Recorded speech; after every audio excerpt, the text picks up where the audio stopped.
오늘 우리에게 주신 하나님 말씀은 예레미야 40장 1절에서 3절까지입니다. 예레미야 40장 1절에서 3절까지 읽겠습니다. 구약성경 1117페이지 예레미야 40장 1절에서 3절까지입니다. 시작. 사령관 느부사라단이 예루살렘과 유다의 포로를 바벨론으로 옮기는 중에 예레미야도 잡혀 사슬로 결박되어 가다가 라마에서 풀려난 후에 말씀이 여호와께로부터 예레미야에게 임하니라. 사령관이 예레미야를 불러다가 이르되 내 하나님 여호와께서 이곳에 이 재난을 선포하시더니 여호와께서 그가 말씀하신 대로 행하셨으니 이는 너희가 여호와께 범죄하고 그의 목소리에 순종하지 아니하였으므로 이제 이루어졌도다. 이 일이 너희에게 임한 것이니라. 아멘. 오늘 새벽에 예배하신 은혜가 우리 성도님들께 함께 하시기를 예수님 이름으로 축복합니다. 아멘. 자, 먼저 오늘 말씀의 배경은 남유다가 이미 바벨론에 완전히 망한 상태입니다. 그래서 많은 사람들이 바벨론의 포로로 끌려가는 상황입니다. 자, 그렇게 끌려가는 상황에서도 사람 중에 예레미야 선지자도 포함되어 있다는 것을 알 수 있죠. 자, 그런데 그 혼란스러운 상황 가운데 하나님이 특별하게 지켜주시는 사람도 있었습니다. 누구인가? 지난 시간에 여러분 기억하실 겁니다. 예레미야가 억울하게 감옥에 갇히고 웅덩이에 빠졌을 때 그를 도와준 사람이 있었죠. 왕궁 내시 구스 사람 에벤멜렉 기억하실 겁니다. 그가 용기를 내어 시드기야 왕에게 예레미야를 풀어달라고 요청을 했었습니다. 그런데 그가 단순히 예레미야가 불쌍해서 그렇게 요청한 것이 아니라는 것을 알 수 있습니다. 어떻게 아느냐? 하나님이 예레미야가 포로로 끌려가기 전에 이미 말씀하신 적이 있습니다. 그 사람을 구해주겠다고. 그 말 속에 하나님이 왜 그를 풀어줬는지에 대한 내용이 나옵니다. 지금 우리가 40장을 읽었는데요. 위에 올라가서 39장 가보시죠. 17절에서 18절 말씀.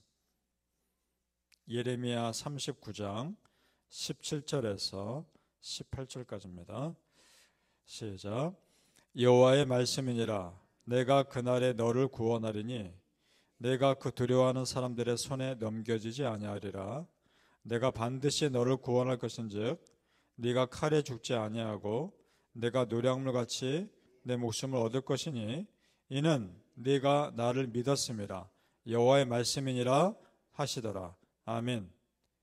이 말씀은 하나님이 예레미야를 대상으로 하는 말씀이 아닙니다.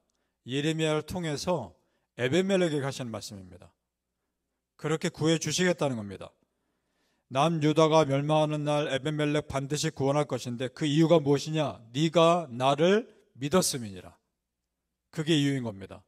그러니까 지금 에벤멜렉이라는 사람은 단순히 정의감에 불타서 예레미야 선지자를 구해준 게 아니라 예레미야를 통해 하신 하나님 말씀 믿은 겁니다. 그래서 그 선지자 구한 겁니다. 자, 보세요. 하나님 말씀대로 믿고 순종한 자들 끝까지 하나님 책임져 주십니다. 믿습니까? 그럼 여기서 질문이 있죠. 왜 그러면 예레미야는 포로로 끌려가는가? 그런데 자세히 보면 예레미야도 풀려납니다.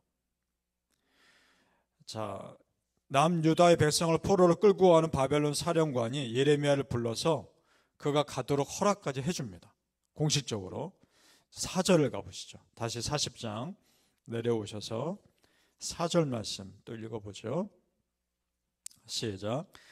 보라, 내가 오늘 내 손에 사슬을 풀어 너를 풀어주노니 만일 네가 나와 함께 바벨론으로 가는 것을 좋게 여기거든 가자. 내가 너를 선대하리라. 만일 나와 함께 바벨론으로 가는 것을 좋지 않게 여기거든 그만두라. 보라, 온 땅이 네 앞에 있나니 내가 좋게 여기는 대로 옳게 여기는 곳으로 갈지니라 하니라. 완전히 풀어준 겁니다. 그리고 5절을 보면요. 단순히 풀어주는 정도가 아니라 예레미야가 유다 땅으로 가려고 할 때 그에게 양식과 선물까지 줘서 보냅니다. 그리고 6절을 또 보시죠. 6절 말씀. 제가 있습니다. 예레미야가 미스바로 가서 아이감의 아들 그다랴에게로 나아가서 그 땅에 남아있는 백성 가운데 그와 함께 사니라. 예레미야가 어디로 다시 돌아갑니까? 유다 땅으로 돌아갑니다. 아직 예레미야에게 좋지 않은 감정을 가진 사람들이 분명 남아 있었을 텐데 그 땅으로 돌아갑니다. 조금 전에 바벨론 사령관의 말처럼 만약에 예레미야가 바벨론을 갔으면 편하게 살았을 겁니다. 대접받으면서. 그걸 다 포기하고 폐허가 된 바벨론으로 돌아옵니다. 그러니까 예레미야말로 애국자인 겁니다. 이제 사람들은 알았을 겁니다. 그때 예레미야가 유다의 심판 메시지를 전한 것이 자기가 바벨론에 편하게 살기 위한 것이 아니라 정말 있는 그들의 말씀을 전했던 것이구나. 이제 깨달을 겁니다. 성도님들, 에벤멜렉, 예레미야 이 두 사람 말씀에 순종하며 먼저 하나님 두려워하는 자들 지켜주시는 그 하나님 보면서 무슨 생각 드십니까? 이런 생각 들지 않습니까? 내가 정말 내 삶의 우선순위를 무엇으로 해야 될 것인가? 이런 생각 들지 않습니까? 내가 손해보는 것을 감수하면서도 하나님의 일에 마음 쏟고 하나님을 우선으로 했을 때 하나님께서 내 삶 지켜주신다는 겁니다. 정말 믿습니까? 성경은 이걸 분명히 말씀하죠. 마태복음 6장 33절에 너희는 먼저 그의 나라와 그의 의를 구하라. 그리하면 이 모든 것을 너희에게 더하시리라. 아멘. 이 구절 정말 믿으십니까? 모든 것이라고 말씀하고 있습니다. 어느 한 부분이 아니라 모든 것을 채워주시겠다. 이 말씀 정말 그대로 믿고 이것이 내 삶에 실제로 일어나는 것을 우리 성도님들 경험할 수 있기를 예수님 이름으로 축복합니다. 아멘. 유다 백성을 포로로 끌고 가는 바벨론 제국의 군대 사령관 통해서 하나님 말씀하시는데 유다 백성들이 듣기에는 참 부끄러운 말입니다. 자, 3절을 다시 읽어볼까요? 3절 말씀 40장 3절 시작. 여호와께서 그가 말씀하신 대로 행하셨으니 이는 너희가 여호와께 범죄하고 그의 목소리에 순종하지 아니하였으므로 이제 이루어졌도다. 이 일이 너희에게 임한 것이니라. 아멘. 지금 이 말이 바벨론 사령관 느부사라단의 말인데 하나님 백성들의 입장에서는 참 창피한 말이죠. 이방 우상을 섬기는 사람이 하나님을 섬긴다고 하는 백성들이 이렇게 말하고 있는 거니까.